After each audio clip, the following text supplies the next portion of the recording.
आज हम आपको पीपल की पूजा कब, क्यों, कैसे करनी चाहिए इसकी जानकारी देंगे।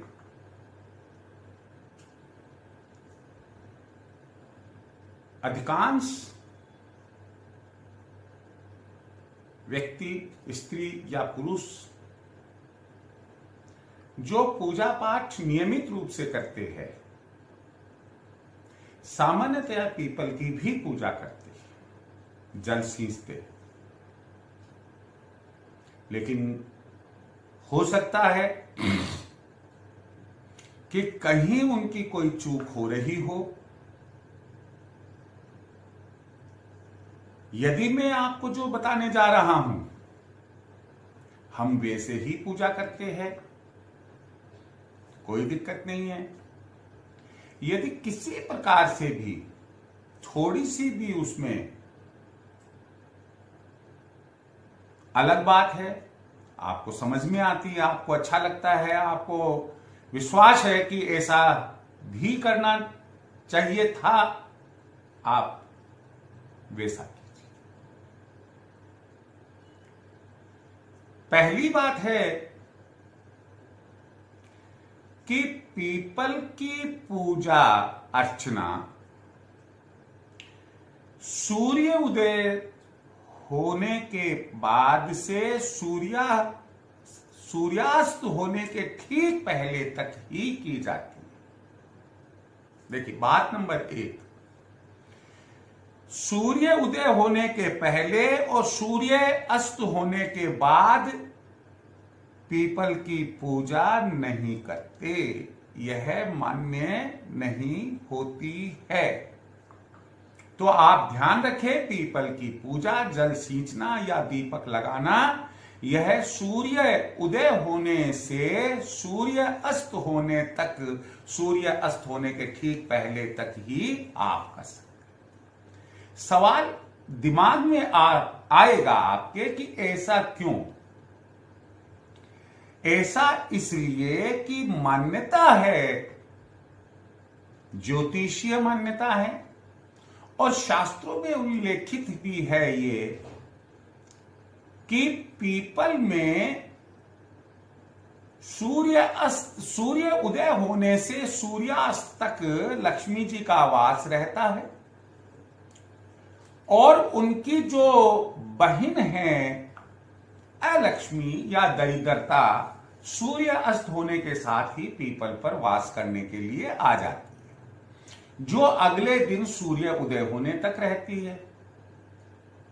यदि हम सूर्य अस्त होने के बाद में पूजा करते हैं, इसका मतलब हम लक्ष्मी की नहीं बल्कि अलक्ष्मी की पूजा कर रहे हैं। सूर्य उदय होने के पहले यदि हम पीपल की पूजा करते हैं तो वह भी अलक्ष्मी की पूजा ही, दरिद्रता की पूजा ही होगी। और अगर वो हमारे घर आ जाती है तो अब आप सोच लीजिए इसका परिणाम क्या होगा। अगली बात यह है कि पीपल की पूजा करने के लिए हम जल सींचते हैं।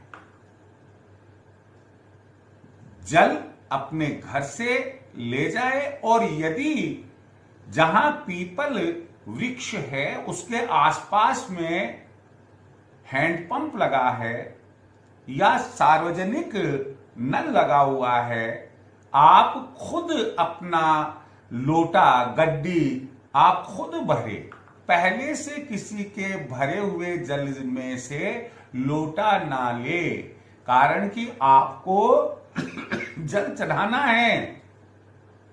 इसलिए या तो आप घर से जल ले जाए या वहां हैंडपंप या जो सार्वजनिक नल है या मंदिर जी में नल लगवा रखा है तो वहां से आप खुद अपनी गड्डी से ही जल चढ़ाएं। जल पूरब मुखी होकर चढ़ाएं, चाहे जिधर आप अपना मुख रख कर ना चढ़ाएं। प्रातः जल चढ़ाते हैं, पूरब मुखी होकर चढ़ाएंगे और आप 9 परिक्रमा करेंगे। कितनी परिक्रमा करेंगे? 9 परिक्रमा करेंगे और 9 परिक्रमा में हर परिक्रमा में आप बोलेंगे ओम नमो भगवते वासुदेवाय। ये मंत्र जप हर परिक्रमा में करेंगे तो इस तरह से 9 बार आपका मंत्र का जप हो जाएगा। संध्या समय आप शनिवार को सरसों के तेल का दीपक पश्चिम मुखी होकर लगाएंगे सूर्यास्त के पहले, और उसमें भी आप 9 परिक्रमा करेंगे और जो अभी मंत्र ओम नमो भगवते वासुदेवाय बताया वह हर परिक्रमा में बोलेंगे। ऐसी मान्यता है कि पीपल के वृक्ष में सभी देवी देवताओं का वास होता है। विष्णु भगवान का विशेष रूप से माना गया, मां लक्ष्मी का विशेष रूप से माना गया, और सबसे अच्छी बात है कि शनिवार को शनिदेव भगवान का भी उसमें वास होता है, वो भी वास करते हैं। यहां आप यह ध्यान रखें कि रविवार को आप पीपल की पूजा ना करें। मान्यता है कि रविवार को देवी देवताओं का वास नहीं होता है, पीपल में देवी देवताओं का वास नहीं होता है, या हो सकता है कि इसके पीछे ग्रहों का कुछ इस प्रकार का एक संगम हो कि रविवार को पीपल हमें अच्छी किरणें ना देकर, हमें अच्छा आशीर्वाद ना देकर, बल्कि हमारी पूजा को निसफल बना देता है। इसलिए रविवार को हमें पीपल की पूजा अर्चना नहीं करनी चाहिए। अब जैसा कि मैंने आपको बताया कि पूजा अर्चना कैसे करनी है, इसमें एक बात और ऐड करना चाहूंगा कि अच्छा रहेगा आप कभी दूध से भी पीपल को सींचे, जल के स्थान पर दूध से भी पीपल को सींचे। अब ये जो पीपल की हम पूजा करते हैं, ये आखिर क्यों?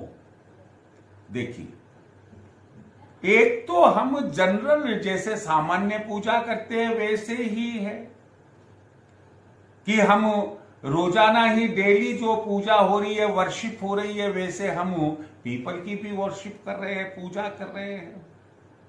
लेकिन आपको यदि यह मालूम हो जाए, क्या मालूम हो जाए, कि आप पर शनि महाराज की ढैया चल रही है या शनि महाराज की 7.5 चल रही है, तो ऐसी परिस्थिति में पीपल की पूजा करना सर्वश्रेष्ठ माना गया है। उसके पीछे एक छोटी सी बात कहना चाहूंगा। पिपलाद ऋषि हुए थे, वो क्रोधित हो गए थे शनि महाराज पर किसी कारण से, वो यहां कथा नहीं सुनाऊंगा मैं।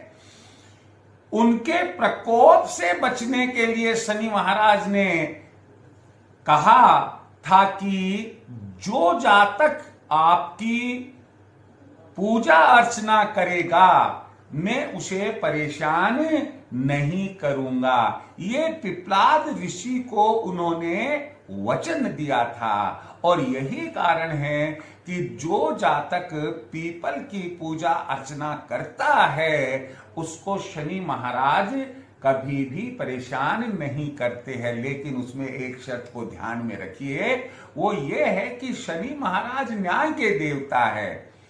जातक झूठ ना बोले, जातक शराब यानी कि मदिरा, मांस इनका सेवन ना करे, जुआ ना खेले, व्यभिचार ना करे, दूसरों के धन पर लालच ना करे और पुरुषार्थ करे। अगर वो ऐसा करता है, सच्चा है, तो शनि महाराज उस जातक की बल्ले बल्ले कर देते हैं। कहीं उसको ऐसा महसूस ही नहीं होगा कि मुझे कोई ढैया या 7.5 सता रही है, कारोबार में खूब अच्छी बरकत रहेगी, हारी बीमारी आधी व्याधि उनके पास नहीं आएगी, घर में तमाम सुख शांति रहेगी।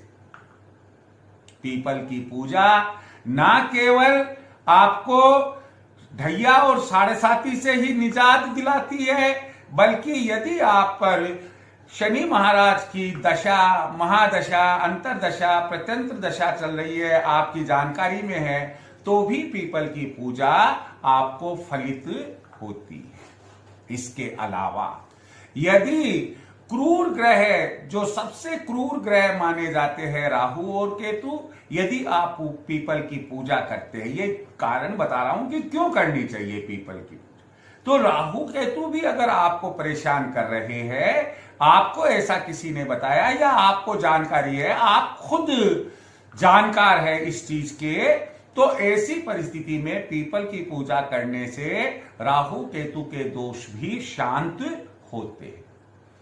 इसके अलावा क्योंकि विष्णु भगवान का वास है पीपल में, इसलिए यदि आपका गुरु कमजोर है, देखिए गुरु का बलवान होना निहायत ही जरूरी है, शिक्षा के लिहाज से, संतान के लिहाज से, व्यवसाय के लिहाज से, मान प्रतिष्ठा सम्मान सबकी दृष्टि से गुरु का प्रबल होना जरूरी है, ताकतवर होना जरूरी है। यदि आपकी कुंडली में गुरु कमजोर है तो भी आपको पीपल की पूजा जो विधि विधान मैंने आपको बताए हैं उस तरह से करना चाहिए।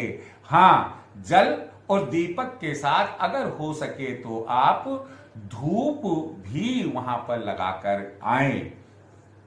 इसके अलावा एक बात और, क्या कि पीपल की पूजा से पितृ दोष भी दूर होते हैं। क्यों कि मैंने एक अपने वीडियो में आपको बताया था कि विष्णु भगवान पितरों के भगवान हैं। अगर हम विष्णु भगवान से प्रार्थना करते हैं तो हमारे जो पितृ दोष है वह भी, उनका भी शमन होता है, पितृदोष शांत होता है। इसलिए पीपल की पूजा से पितृदोष भी दूर होते हैं। अब आप ध्यान दीजिए, पीपल की पूजा, जल सींचना, दूध से सींचना श्रेष्ठ, मंत्र बोलना, 9 परिक्रमा लगाना, शनिवार को शाम को सरसों के तेल का दीपक पश्चिम मुखी होकर लगाना, सूर्य उदय के बाद पूजा करना, सूर्य अस्त के ठीक पहले तक पूजा करना, लक्ष्मी जी का वास, रात के अंदर अलक्ष्मी का वास होता है। पीपल की पूजा करते वक्त एक बात और मैं आपको यहां जानकारी दूं, पीपल की जब आपने जैसे जल सींचा, आपने दीपक लगाया, आप उनको नमस्कार करते हैं। पीपल की पूजा के दौरान और पीपल की पूजा संपूर्ण होने के बाद आप केवल जड़ और तने की तरफ ही देखेंगे, आप ऊपर निगाह करके पत्तों की तरफ नहीं देखेंगे, क्योंकि ऐसी मान्यता है कि अगर आप ऊपर की तरफ देखते हैं, ऊपर के भाग में आसुरी शक्तियां होती है जो आपकी पूजा को निष्फल कर देगी। तो इस चीज को भी आप पूरा ध्यान रखें और इस तरह से पूजा करने पर शनि महाराज के दोष, राहु केतु के दोष, गुरु का बलवान होना, गुरु के कमजोर होने के दोष और पितृ दोष, इन सब से आपको राहत मिलती है, इन सब दोषों का शमन होता है, आप लोगों का जीवन सुखमय रहे, यही परमात्मा से मेरी कामना है। जय श्री कृष्ण।